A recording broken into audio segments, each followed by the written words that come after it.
standing there alone, surrounded by a life that still looked intact. I understood something unsettling. The most destabilizing moments aren't loud.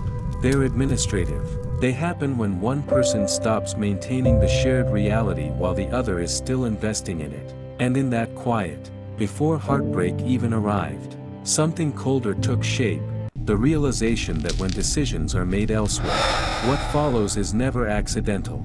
And once you sense that, you start noticing everything that comes after differently.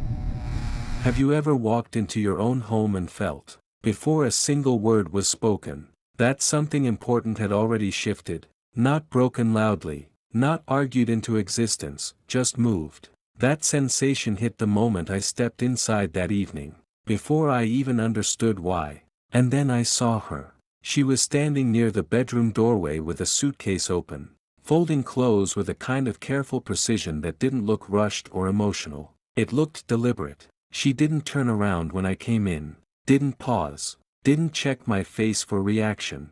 That absence of hesitation landed harder than any confrontation could have. The house itself felt staged, quiet in a way that suggested preparation rather than peace, like a place already transitioning into memory. I asked a simple question because silence invites one, and she answered with a statement that didn't leave space for negotiation. No anger, no tears, just certainty. That was the moment I realized this wasn't a conversation unfolding in real time, it was a conclusion I was being informed of after the fact. When I asked why, her response wasn't cruel, but it was precise. She said she needed something in her life that wasn't falling apart. Not us, not me, something. That word choice mattered. It reframed everything. This wasn't about love or loyalty, it was about stability. About what gets preserved when resources feel thin and risk starts to outweigh sentiment. I tried to reach backward, to shared decisions, to years of alignment, to the logic that had once governed us, but none of it landed. It wasn't argued against, it was treated as irrelevant. And that's when the unease deepened, because dismissing history requires preparation. You don't do it impulsively. You do it after you've already sorted what still serves you from what no longer does. At one point, almost reflexively, I asked a question I wasn't fully committed to hearing the answer to, not because I suspected anything clearly, but because moments like this tend to follow patterns people recognize before they understand them. She answered quickly. I didn't challenge it. The content mattered less than the rhythm. There was no confusion in her, no searching, just efficiency. What stood out most was timing.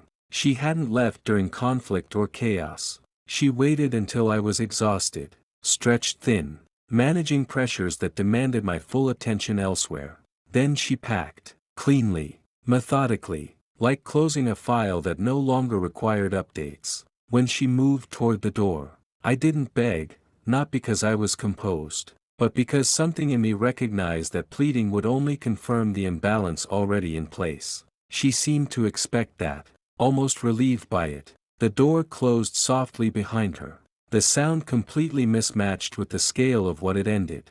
Standing there alone, surrounded by a life that still looked intact, I understood something unsettling. The most destabilizing moments aren't loud. They're administrative. They happen when one person stops maintaining the shared reality while the other is still investing in it. And in that quiet, before heartbreak even arrived, something colder took shape, the realization that when decisions are made elsewhere, what follows is never accidental. And once you sense that, you start noticing everything that comes after differently. What made the shift difficult to name wasn't that anything obvious had changed, it was that things were still working. Conversations happened, plans were discussed, daily routine stayed intact. From the outside, nothing appeared broken enough to justify concern, but underneath that surface continuity, something had quietly slipped out of sync, not in behavior you could point to, but in timing.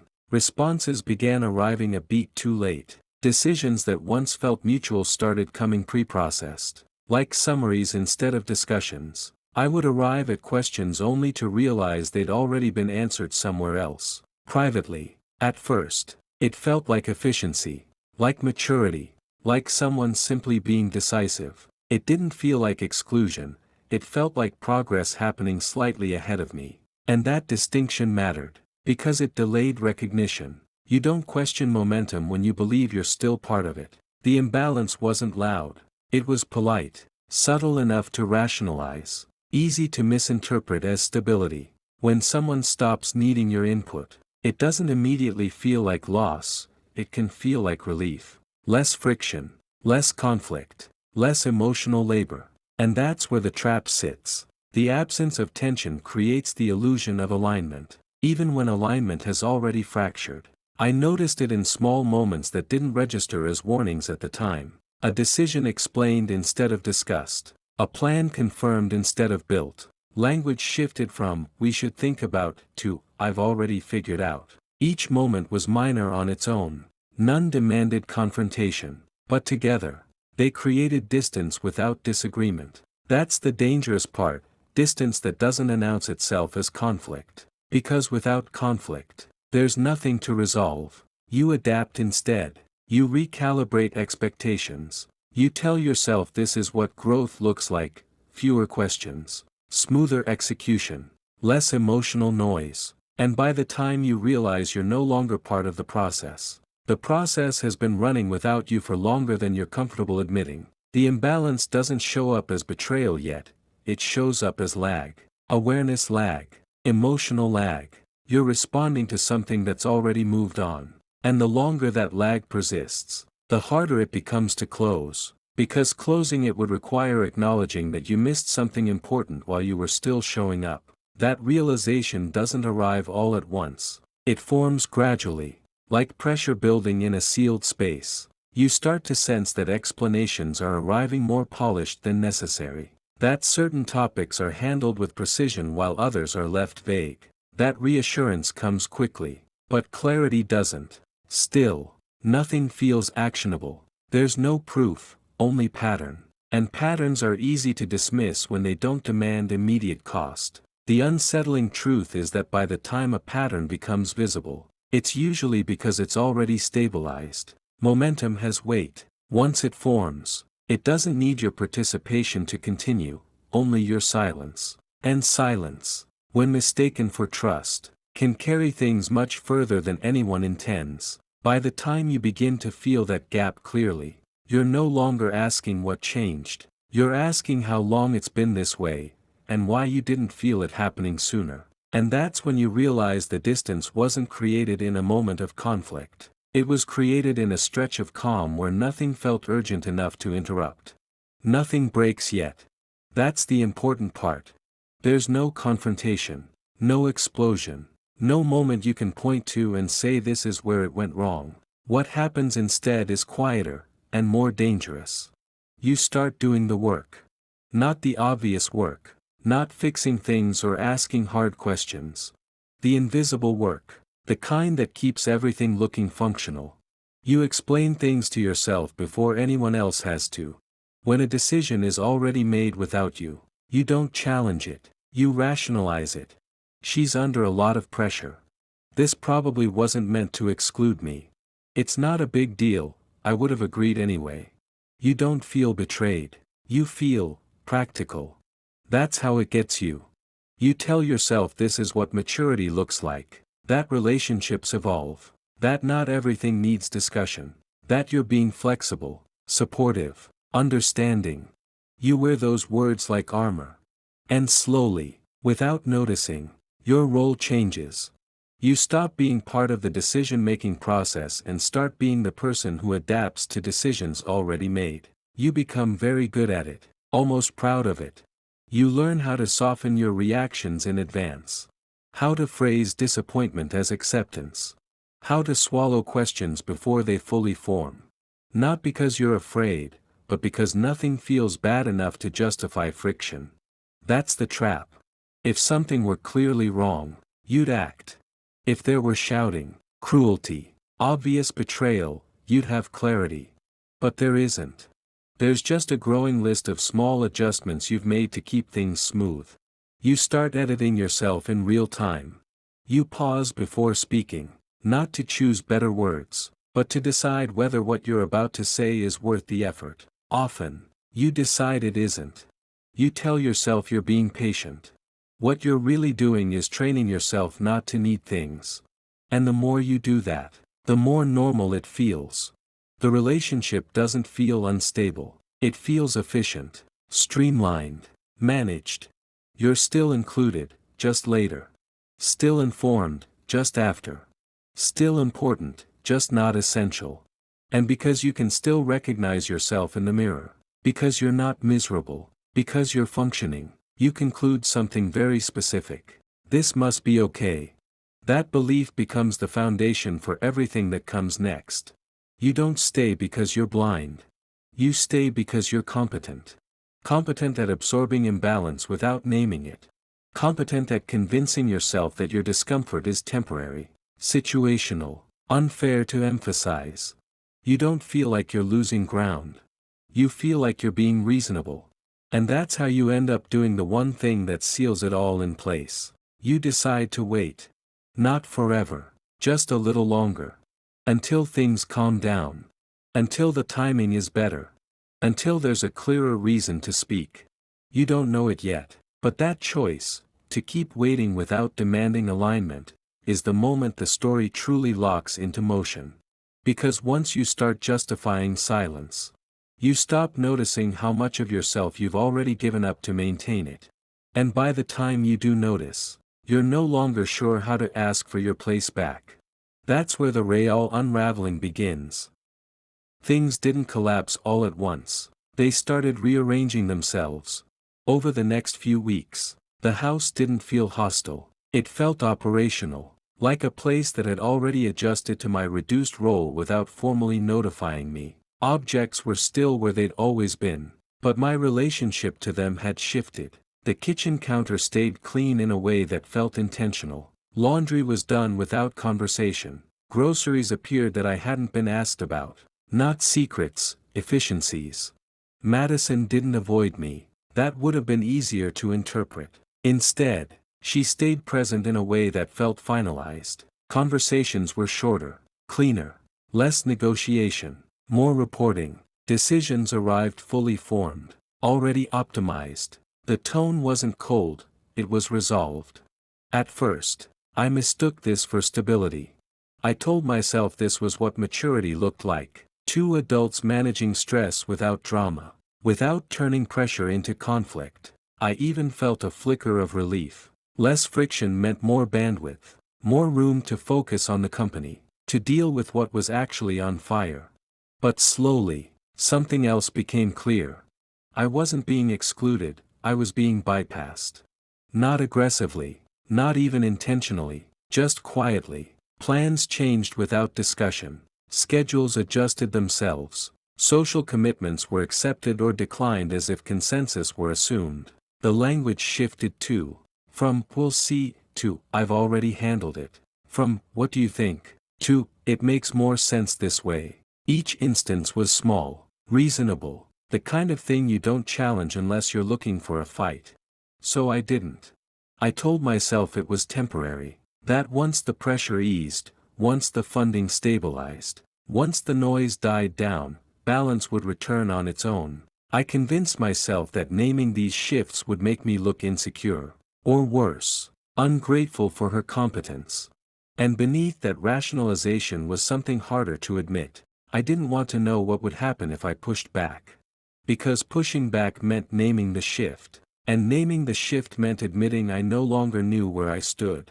Externally, everything still looked intact. Friends still asked how we were doing. I still answered automatically, busy, but okay. No one questioned it. Why would they? There were no visible fractures, no raised voices, no obvious betrayals. That's what made it dangerous. When a system breaks loudly, you react. When it reorganizes quietly, you comply. The first real signal didn't come as a confrontation. It came as an afterthought.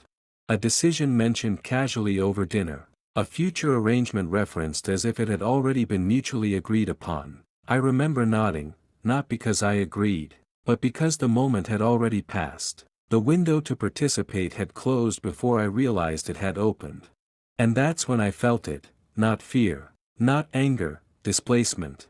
Not removed, Not rejected. Simply, no longer central. I started to notice how often I was catching up to my own life. How frequently I was reacting instead of contributing. How the shared reality we used to maintain together was now being updated somewhere else. And I was just sinking to the latest version. Still, nothing felt urgent enough to confront. There was always a reason to wait. Another deadline. Another explanation that sounded reasonable when said out loud. So I stayed quiet. Not because I was unaware, but because everything still worked. And when a system continues to function, even at your expense, it's hard to justify calling it broken. That's where the environment finished shifting, and where the consequences began preparing themselves. Once the external interruption landed, everything slowed in a way that felt deliberate, not because nothing was happening, but because acting too quickly would have collapsed whatever clarity still existed. This wasn't a moment for confrontation or emotional release. It was a moment for restraint. The instinct to ask questions surfaced immediately, sharp and urgent, but it was overtaken by a quieter understanding. Answers given under pressure are designed to manage outcomes, not reveal structure. So instead of reacting, I started paying attention differently. Ordinary moments began carrying new weight. Conversations weren't engaged for reassurance anymore. They were listened to for architecture. What was said easily versus what required prompting mattered. What appeared spontaneously versus what only surfaced when convenient mattered. Tone stayed calm. Routine stayed intact. And because nothing was challenged, nothing adjusted itself to defend against scrutiny. That absence of resistance created a controlled environment where patterns could settle instead of scatter. I noticed how explanations handled the present cleanly but left consistent gaps in the past. Certain subjects were approached with unusual precision, while others remained vague in ways that suggested they weren't meant to be revisited. It wasn't secrecy exactly. Secrecy hides. This was omission, which relies on you not asking. And once you stop asking, omission becomes efficient. Time allocation began to stand out. Availability shifted in small, reasonable ways that added up. Decisions were framed as inevitable rather than mutual, already solved rather than still forming. Each detail on its own meant very little, but together they suggested something organized. That realization subtly changed the purpose of watching. It was no longer about understanding what had already happened. It became about determining what could be demonstrated later if it ever needed to be. Silence stopped being a shield and started functioning as a tool. Without resistance, behavior stabilizes. Without challenge, routines harden. And once routines harden, they leave trails. The hardest part was resisting the urge to restore balance. Adults are trained to smooth tension quickly, to normalize discomfort before it spreads. But restoring balance too early would have erased information that was still arranging itself. So I didn't interrupt. I didn't clarify. I didn't correct timelines or fill in gaps for the sake of comfort. I let conversations end where they ended. I let assumptions stand unchallenged. And slowly, what had once felt like coincidence stopped feeling accidental. The unsettling part wasn't what I was noticing. It was how practiced it all felt. This wasn't improvisation. It was maintenance. Whatever had been put in place had survived long enough to require upkeep. And that introduced a new pressure. Observation couldn't remain neutral forever. Watching was buying time. But time only matters if it's used intentionally. Because once patterns become clear enough to document, the next step isn't emotional, it's strategic. That's when the posture of observation shifts. You're no longer watching to understand. You're watching to decide exactly when and how. This stops being quiet. And even then, nothing explodes. No accusations. No discoveries announced out loud. Just a growing certainty that whatever was unfolding didn't need my reaction to continue. And that alone was the most informative thing of all.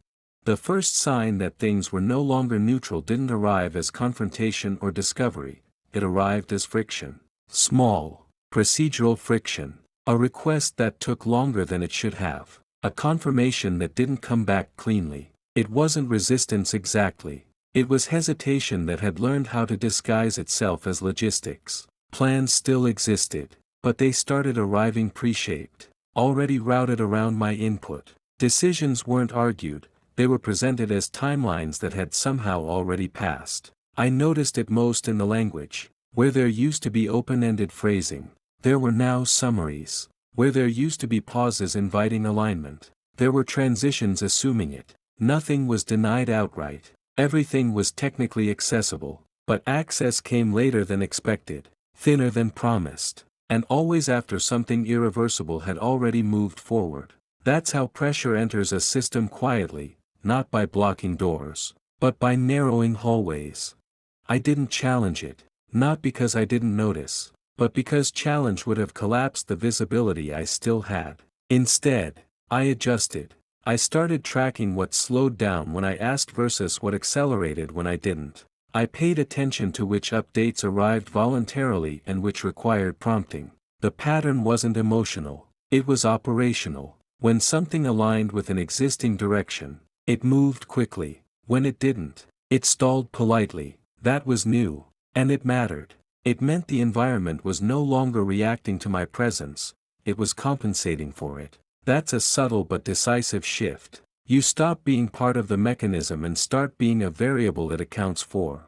The most telling moments were the clean ones. A document shared without comment. A calendar change framed as an efficiency. A conversation that ended exactly where it began. Except now a decision had been logged somewhere I hadn't seen yet. There was no argument to respond to. No accusation to deny. Just momentum that no longer needed agreement. That's when you realize pressure doesn't always feel heavy. Sometimes it feels smooth. It feels like things working, just not with you at the center anymore. I became careful with timing. I stopped asking questions that would force immediate answers and started noticing what answers looked like when no one felt watched. I learned which topics produced overclarity and which stayed strangely vague. Some areas were handled with impressive precision, down to dates and contingencies. Others dissolved into generalities that sounded complete but left no trail. That imbalance wasn't accidental. Precision is used where accountability is expected. Vagueness survives where it isn't. And once you see that, you can't unsee it. What changed internally wasn't suspicion, it was calibration. I stopped assuming alignment and started verifying it indirectly. I stopped measuring intent and started measuring outcome. Not emotionally, practically. What moved? What paused? What rerouted itself quietly? The system wasn't broken. It was efficient. Just not for everyone. And that efficiency came at a cost that hadn't been declared yet. By the end of that phase, I understood something important. Whatever was unfolding didn't require conflict to continue. It didn't need my agreement, my approval, or even my awareness to progress. It was already structured to survive without those things. And once pressure behaves like that, once it no longer announces itself, the question stops being what is happening and becomes how long it's been happening without needing permission. That's when waiting stops being neutral, and that's when observation starts carrying weight. Resistance didn't arrive as disagreement or conflict. It arrived as friction so subtle it almost felt accidental. The kind you could dismiss if you weren't already paying attention. Things that used to move smoothly began requiring extra steps, extra confirmations, extra time. Not enough to trigger concern on their own, but enough to register as drag. Emails that once came back within hours started landing a day later. Sometimes two, often with answers that technically addressed the question while carefully avoiding its edges. Decisions were no longer reversed or debated. They were delayed, postponed under the language of caution, complexity, or waiting for the right moment. A moment that never seemed to arrive on its own. When I followed up, the tone stayed polite, cooperative even, but the substance thinned. Let's circle back. We're still reviewing. Nothing urgent right now. Each phrase landed like padding placed around something fragile, not to protect it, but to keep it from being touched too directly. I noticed how often responsibility was framed as already distributed, already handled somewhere else, just not anywhere visible. Tasks I assumed were shared quietly migrated away from me without discussion, reappearing later as completed facts, delivered casually, as if they'd never belonged to me at all. When I asked clarifying questions, The answers came clean and calm, but never expansive, never inviting further inquiry, as though the goal wasn't to hide information, but to exhaust curiosity. It was effective. Curiosity takes energy, and the system seemed designed to make asking feel inefficient. I caught myself weighing whether a question was worth the effort, whether pressing would cost more than it revealed, and that calculation alone told me more than any answer could. The resistance wasn't emotional, it was procedural. It didn't push back, it rerouted. Conversations stayed friendly, schedules stayed full, routines stayed intact, but access narrowed in quiet increments, like a hallway slowly filling with furniture that no one admitted to moving. I became aware of how often reassurance replaced explanation, how frequently I was told that everything was under control without being shown how control was being exercised. And the strange thing was that nothing here violated trust outright. No lies surfaced, no rules were broken, everything operated within acceptable boundaries, which made it harder to challenge without sounding paranoid or ungrateful. That's how resistance works when it wants to remain invisible. It stays just inside the line of reasonableness. I noticed too how often urgency was reframed as impatience, how timing was treated as a personality flaw rather than a functional concern. The implication was subtle but consistent. If I felt unsettled, it was because I was rushing, not because something was shifting. That framing carried weight, because it appealed to self-discipline, to the idea that maturity meant waiting calmly while processes unfolded. I almost accepted it. Almost. What stopped me was the accumulation. One delay could be coincidence. Two could be workload. But patterns don't explain themselves away. They announce themselves quietly. Then wait to see if you'll listen. By then, I wasn't watching for answers anymore. I was watching for consistency. And what I saw was a structure that no longer needed my agreement to function. Only my compliance. That realization didn't arrive with panic or anger. It arrived with clarity. Whatever was forming didn't need my permission to continue. It only needed me not to interfere. And once I understood that, the question shifted from why this was happening to how long it could proceed without being acknowledged. That's when resistance stopped feeling passive and started feeling directional, like something moving forward regardless of who noticed. And that understanding carried its own pressure. Because once you see momentum, you also see where it's headed. Even if you don't yet know how, or when, it will finally make itself impossible to ignore. What changed next wasn't volume or intensity, it was coherence. Individual moments that once felt unrelated began lining up in ways that were too clean to dismiss as coincidence. Like separate clocks suddenly ticking at the same tempo. Information didn't disappear. It synchronized. Conversations across different contexts started arriving at the same conclusions without sharing the same language. As if they were all referencing a version of reality I wasn't fully included in. A meeting would end with an outcome I hadn't anticipated. And later that day a separate conversation would casually reference that outcome as if it had always been obvious. As if I'd simply missed something that everyone else had quietly understood. I noticed how timelines tightened without announcement. How decisions seemed to pre-exist their explanations. How alignment showed up not through discussion but through consistency. No one contradicted anyone else anymore. Gaps matched. Omissions echoed.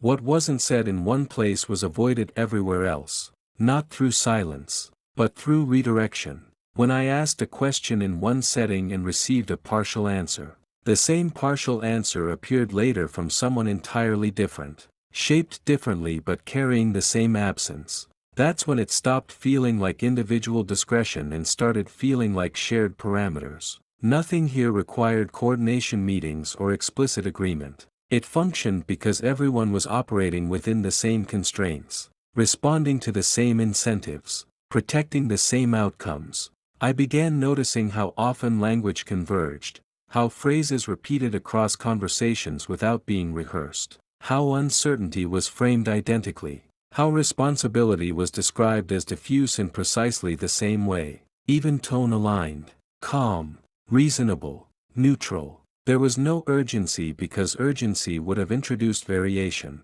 and variation would have revealed structure. What made this unsettling wasn't that people were hiding something, it was that they didn't need to. The system was stable enough to maintain itself. I realized that alignment is quieter than conspiracy. It doesn't require secrecy, only shared interest. When interests align, behavior harmonizes naturally. That's what I was seeing, a pattern that didn't depend on intent, only on momentum. I noticed it in scheduling too. Meetings I wasn't part of would conclude just before conversations I was invited into, ensuring I always arrived after the shape of things had already formed. Updates came packaged as summaries rather than discussions, conclusions rather than questions. It was efficient. Efficient systems don't pause to explain themselves. They move forward assuming consent unless explicitly challenged. And challenging now would have required more than curiosity, it would have required disruption. That realization carried weight. It meant this wasn't about misunderstanding anymore. It was about position. Where you sit determines what you see, and my position had shifted without notice. I wasn't excluded outright, I was included late. That distinction mattered, because late inclusion still feels like participation until you realize your presence doesn't alter the outcome. I tested this quietly, offering input in small, non-confrontational ways. Watching how it landed, it was acknowledged, thanked even, then gently bypassed as the conversation continued toward a destination that had already been chosen. That's when I understood alignment's real function. It absorbs input without letting it change direction. By then, the environment no longer felt reactive. It felt prepared. Whatever was happening had progressed beyond improvisation into maintenance. And maintenance doesn't announce itself, it just keeps things running. The unsettling part wasn't discovering alignment. It was recognizing how long it must have been forming before I noticed it. That meant the story I thought I was inside was already several chapters ahead, moving at a pace set somewhere else. And once alignment locks in, it doesn't need pressure to continue. It only needs time. By the time I noticed things lining up, there was nothing dramatic left to observe, no arguments, no scenes, no clear turning point. Just a growing sense that independent parts of my life were now behaving as if they'd been briefed together. Conversations that once drifted now ended at the same conclusions. Decisions I hadn't been included in arrived already synchronized with outcomes elsewhere. Timelines that used to feel negotiable began closing in quiet coordination.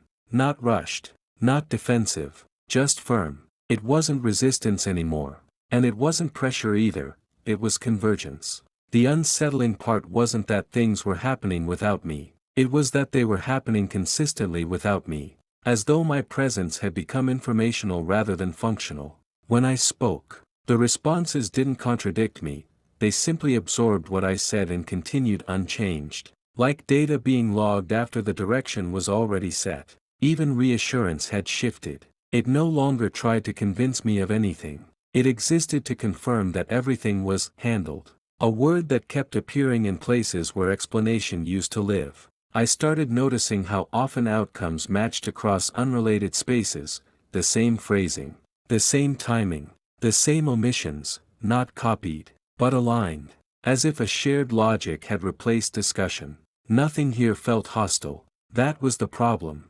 Hostility would have implied friction. This felt smooth, almost elegant, like a system that had finished optimizing itself. And somewhere in that realization, I understood something more unsettling than conflict. I wasn't being excluded, I was being outpaced. Whatever structure was forming didn't need my agreement, my resistance, or even my awareness to function. It only needed predictability, and I had already provided that by staying reasonable, patient, and available. The more calmly I engaged, the easier it became for everything else to stay on course without adjusting for me. I stopped looking for proof because proof assumes discovery changes outcomes. Here, discovery changed nothing. The alignment wasn't secretive. It simply wasn't oriented around me anymore. And that's when it became clear that this phase wasn't about watching patterns emerge, it was about recognizing that the patterns had finished forming. The system wasn't testing itself. It was running. And I was no longer inside it, I was adjacent. Consulted just enough to confirm stability, never enough to alter direction. That realization didn't land as panic or anger. It landed as clarity. Because once you see convergence for what it is, quiet agreement across space, time, and behavior, you understand something final. This wasn't building toward a moment where I'd need to react. It had already passed the point where reaction mattered. I didn't uncover anything in a dramatic way. There was no moment of confrontation, no hidden message stumbled upon by accident, no surge of adrenaline that announced truth had arrived. What I found revealed itself quietly, almost politely, through structure. It was the way information reached me already resolved. How decisions appeared finalized before I knew they were under consideration. How timelines advanced without friction while my input arrived slightly too late to matter. Nothing was hidden, and that was the point. Access still existed, but it had been repositioned. I was informed, not included, updated, not consulted. The discovery wasn't about what was happening but how consistently it was happening. Processes no longer paused for alignment. Conversations no longer opened space for influence. Even questions, when asked, were absorbed without resistance and returned as reassurance rather than response. That was the operational clarity. The system didn't oppose me, it routed around me. Once I noticed that, the pattern became impossible to unsee. Meetings I assumed were pending were already completed. Choices I thought were flexible were already logged. Language shifted subtly from collaborative to declarative, from possibility to status update, and none of it carried hostility. That was the most disorienting part. There was no urgency, no defensiveness, no effort to conceal. Everything functioned as if this configuration had always been the plan. I realized then that discovery didn't require evidence in the traditional sense. It required recognizing that nothing depended on my agreement anymore. The system was live, balanced, and indifferent to reaction. Even my awareness didn't interrupt it. When I adjusted my behavior, slowed my responses, withheld commentary, tested for openings, nothing changed. That confirmed it. Operational systems respond to interference. This one didn't. It simply continued. The absence of adjustment was the proof. Whatever had been forming earlier was now finished, sealed by repetition rather than secrecy. I wasn't learning something new. I was finally catching up to the current version of events. And the clarity that came with that wasn't explosive, it was stabilizing. There was relief in understanding that confusion hadn't been accidental or emotional. It had been structural. The ground hadn't been shifting unpredictably. It had already shifted, and I was just standing on an outdated map. Once that registered, the emotional noise dropped away. There was no need to interpret tone or read between lines anymore. The rules were visible. Participation was optional. Influence was not. That's when discovery stopped feeling like loss and started feeling like orientation. I could see where the boundaries were, what paths were closed, and which ones no longer led anywhere meaningful. And most importantly, I could see that none of this required my reaction to validate it. The system wasn't waiting to be acknowledged. It was waiting to be ignored. That realization carried a quiet finality, not because something dramatic had ended, but because something fundamental had already moved on.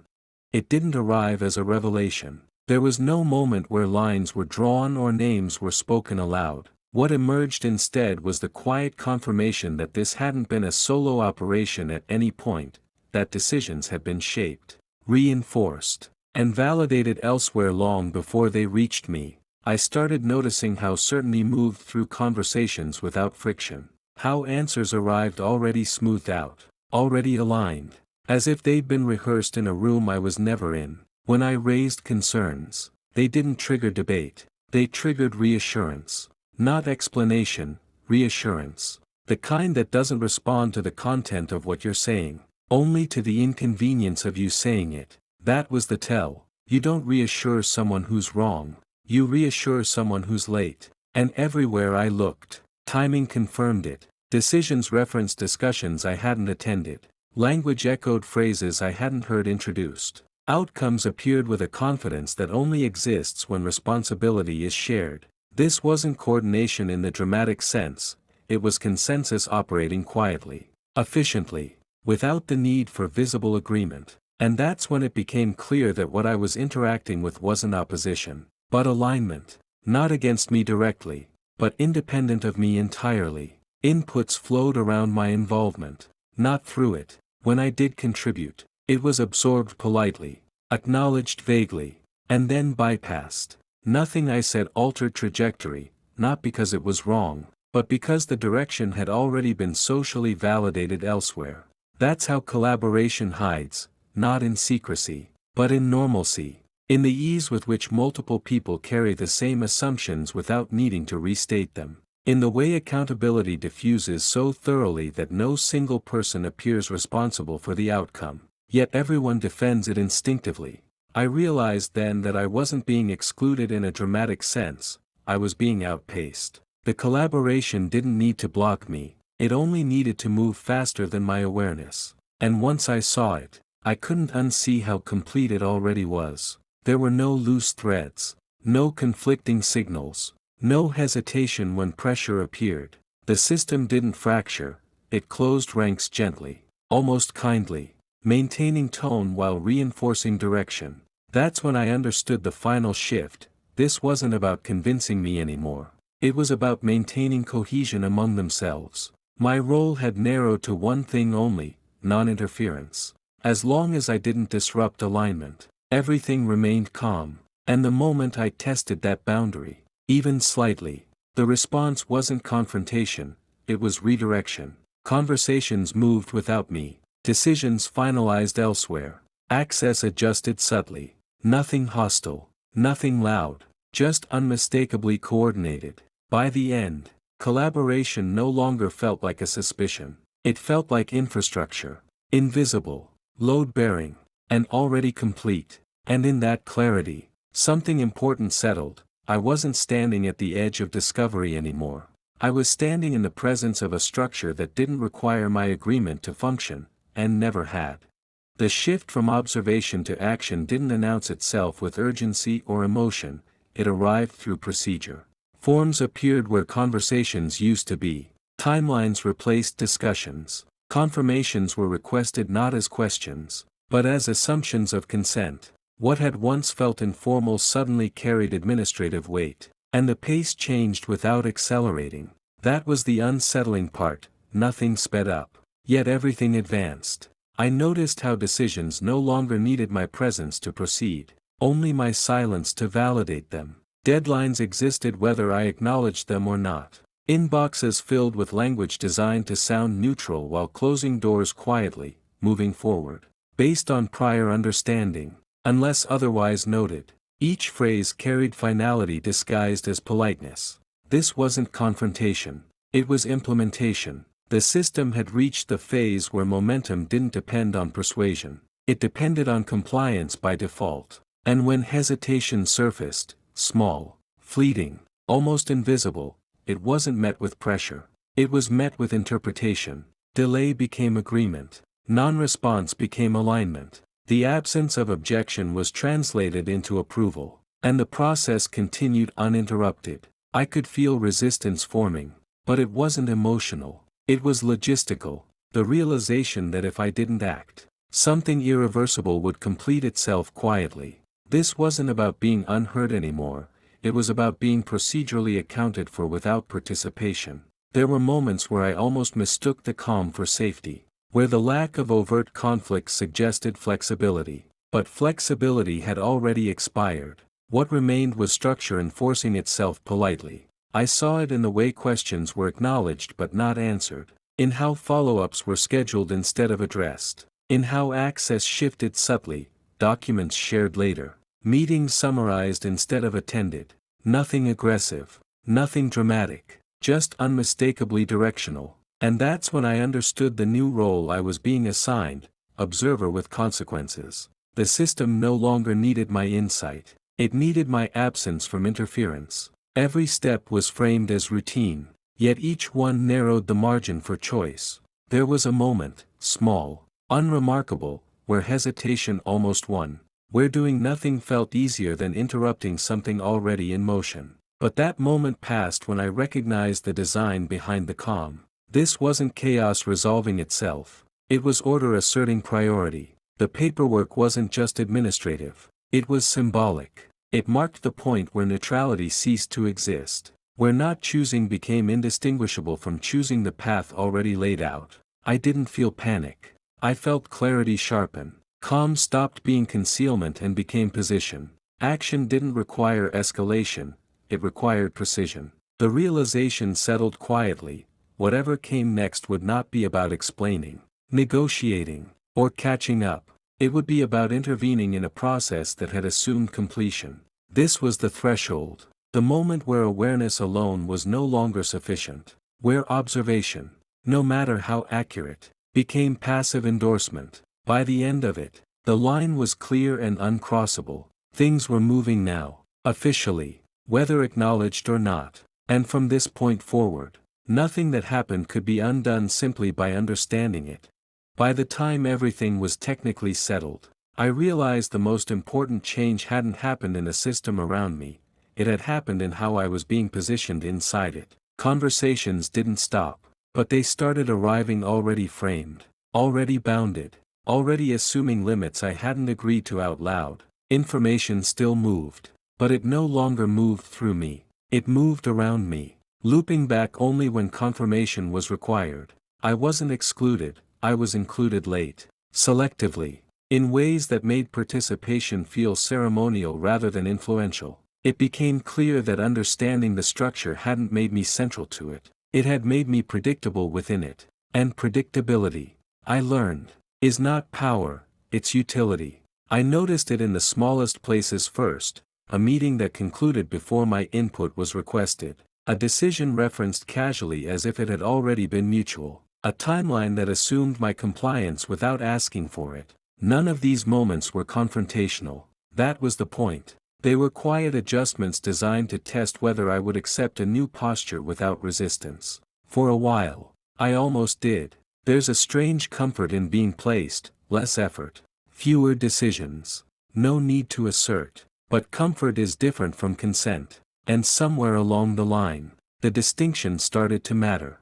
I realized that if I stayed exactly where I was, the structure would continue operating flawlessly, with or without my awareness, but always with my implied agreement. That was the leverage point, and it didn't require disruption to activate. It required refusal without announcement. So I changed nothing externally and everything internally. I stopped correcting assumptions that benefited the system. I stopped filling gaps that weren't mine to close. I let questions remain unanswered when the answers would have stabilized outcomes I no longer supported. The effect was subtle but immediate. Timelines hesitated. Language tightened. Requests became more precise, less casual. For the first time, friction didn't come from confusion, it came from limits. I wasn't pushing back. I was no longer smoothing forward. And that distinction mattered more than any confrontation could have. What surprised me most was how quickly attention recalibrated once my posture changed. Not emotionally, structurally. Suddenly, confirmations were sought earlier. Context was provided instead of assumed. The system didn't collapse. It adjusted. That adjustment revealed something important. My role hadn't been diminished accidentally. It had been streamlined intentionally. By stepping out of that streamline, I wasn't escalating, I was clarifying. There was a cost to this. Of course. Ease disappeared. Neutrality evaporated. Every interaction now carried weight because it had direction. I could feel the pressure building, not toward resolution, but toward response. The environment was no longer testing my awareness. It was testing my boundaries. And unlike before, those boundaries were no longer theoretical. They were active constraints shaping what could happen next. That's when I understood that posture isn't about dominance or retreat, it's about alignment between what you know and what you allow. Once those two stop matching, the system notices. And once the system notices, it can't keep pretending nothing has changed. The moment quiet refusal entered the system, the response wasn't dramatic, it was diagnostic. Nothing exploded. Nothing collapsed. Instead, everything paused just long enough to measure resistance. Processes that had once moved smoothly began to hesitate, not because they were broken, but because they were no longer being carried. Requests arrived with softened language but sharper intent. Timelines were suddenly flexible. then quietly reasserted as fixed once it became clear flexibility wouldn't be volunteered back into place. The system didn't confront the refusal directly. It tested the perimeter around it. Small adjustments were made to see if I would self-correct, extra reassurance here, casual normalization there, a reminder of how easily things used to work when everyone stayed aligned. That's how systems preserve themselves, not through force, but through memory. They reference past cooperation as if it were still binding. And for a moment, that memory had weight. There's a deep pull toward restoring ease, toward smoothing over the tension so everything can return to its familiar rhythm. I felt it. That pull is the real enforcement mechanism. But this time, it didn't work. Because once you recognize that ease was built on unspoken concessions, going back doesn't feel like peace, it feels like erasure. The pressure increased, but it stayed polite. Meetings became more frequent, less productive. Explanations grew longer without becoming clearer. Decisions were framed as urgent, but responsibility for their consequences subtly drifted back toward me. It was an attempt to reassign ownership without renegotiating authority. That's when the nature of the system fully revealed itself. It wasn't designed to negotiate alignment. It was designed to absorb it. Compliance wasn't requested because it had been assumed. Refusal disrupted that assumption, and disruption forced exposure. I noticed how quickly patience wore thin once cooperation stopped being automatic. The same calm that had once been interpreted as reliability was now read as obstruction. Neutrality was recoded as resistance. That shift wasn't emotional, it was functional. The system needed predictability, and quiet refusal introduced variance. What followed wasn't punishment, but pressure disguised as concern. Questions about commitment, comments about expectations, subtle reminders of what was reasonable. Each one was an invitation to step back into place without anyone having to say so out loud. I didn't accept them, but I didn't reject them either. I let them exist unanswered, incomplete, unresolved. That's when the system began to strain. Not loudly, internally. You could feel it in the way conversations lost their flow. How coordination required effort instead of assumption. The structure still stood, but it was no longer efficient. And inefficiency is intolerable to any system built on quiet compliance. The cost of refusal became visible, not as retaliation, but as friction. Access narrowed. Information arrived later. Options were presented as already diminished. These weren't threats.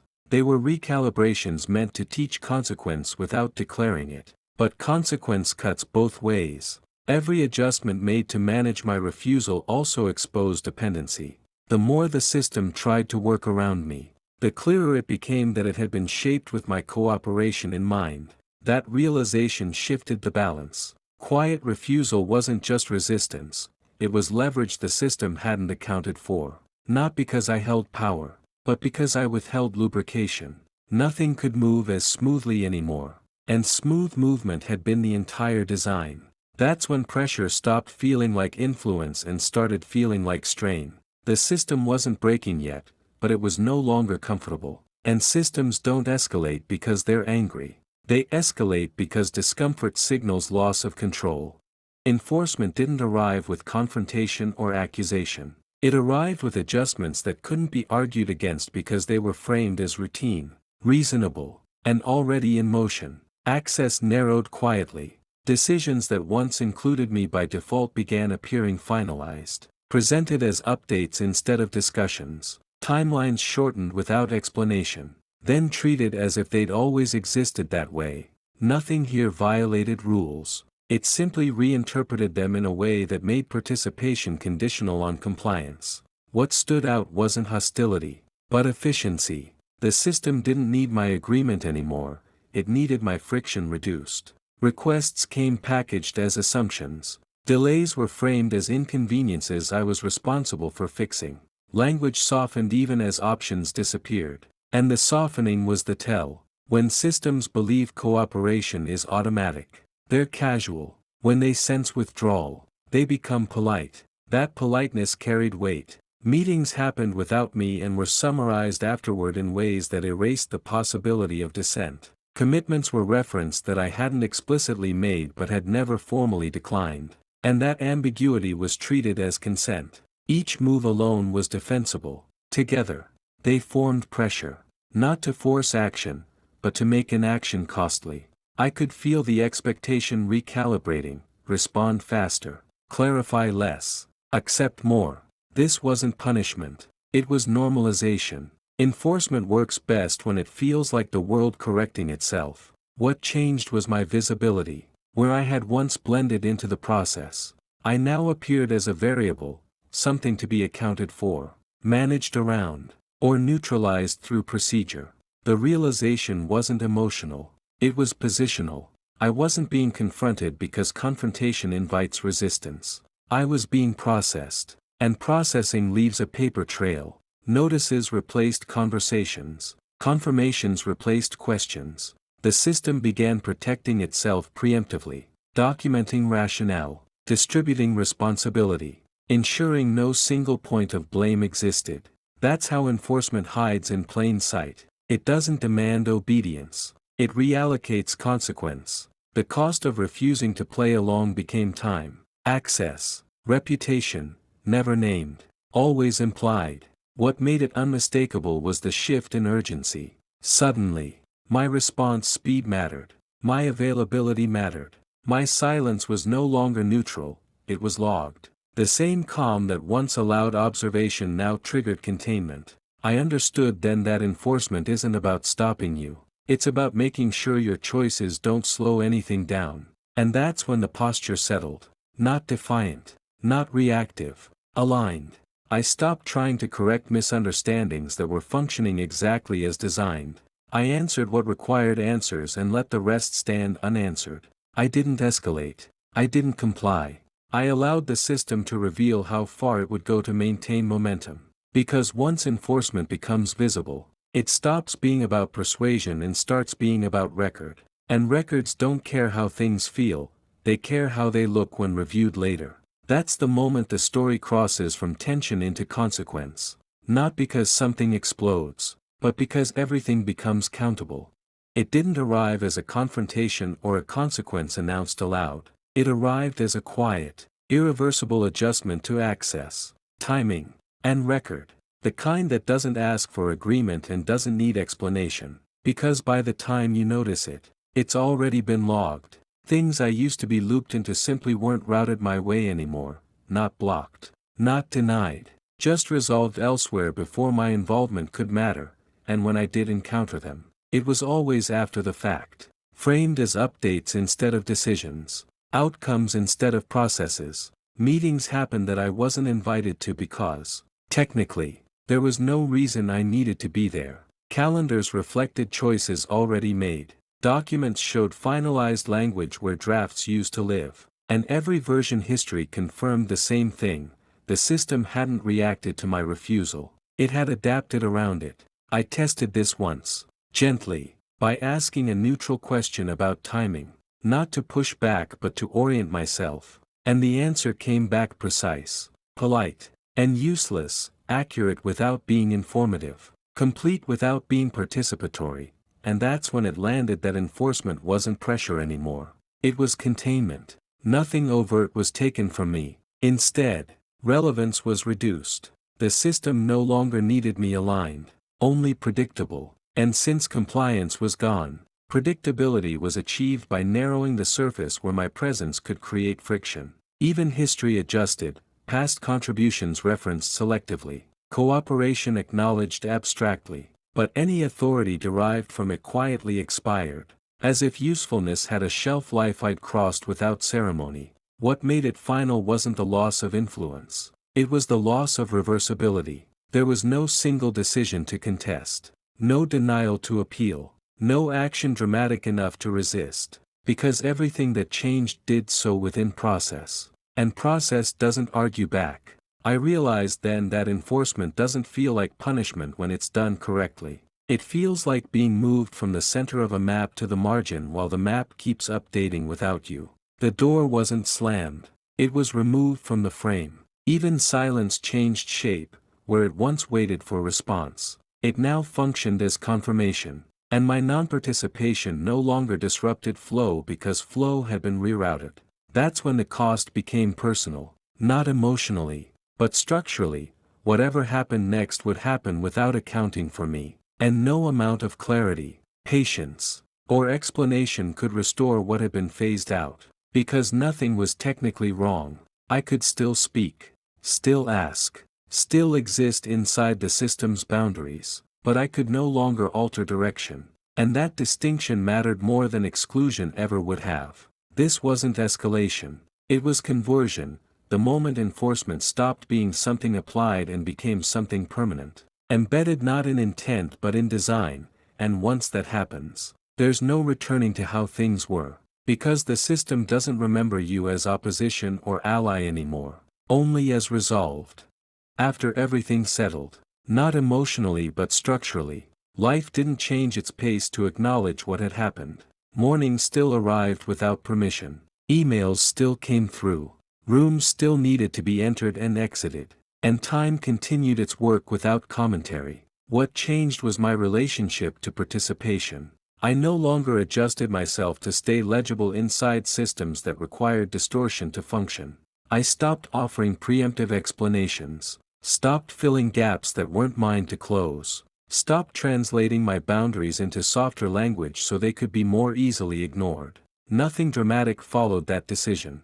No confrontation, no apology tour, no final reckoning, just a quiet, measurable reduction in friction where my presence used to be required to stabilize things that weren't actually stable. Some access never reopened. Some conversations never circled back. Some opportunities dissolved without announcement. And none of that felt like loss. It felt like accuracy asserting itself over time. I noticed how much energy had once gone into remaining interpretable, agreeable, available, and how little was required now that I wasn't trying to preserve continuity at my own expense. The system didn't collapse without me. It didn't need to. It simply rerouted around the absence of compliance. Found other pathways, other inputs, other people willing to smooth edges that I no longer touched. And that was fine.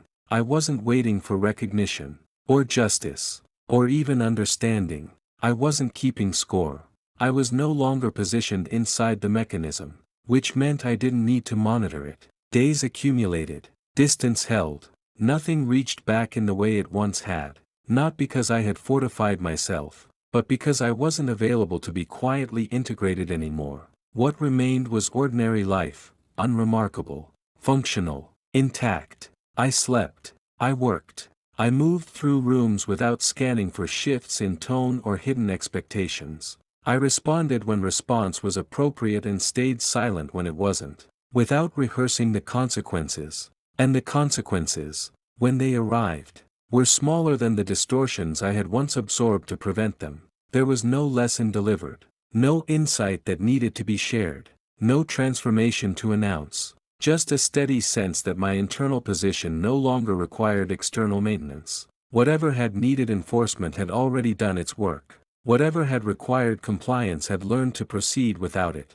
I didn't feel victorious. I didn't feel resolved. I felt aligned, not as a conclusion, but as a condition. An alignment, once established, doesn't ask to be reaffirmed. It holds quietly, even as time keeps moving, even as systems continue doing what systems do. The story didn't close with resolution. It closed with placement. I knew where I stood, what I no longer participated in, and what no longer had access to me. That was enough.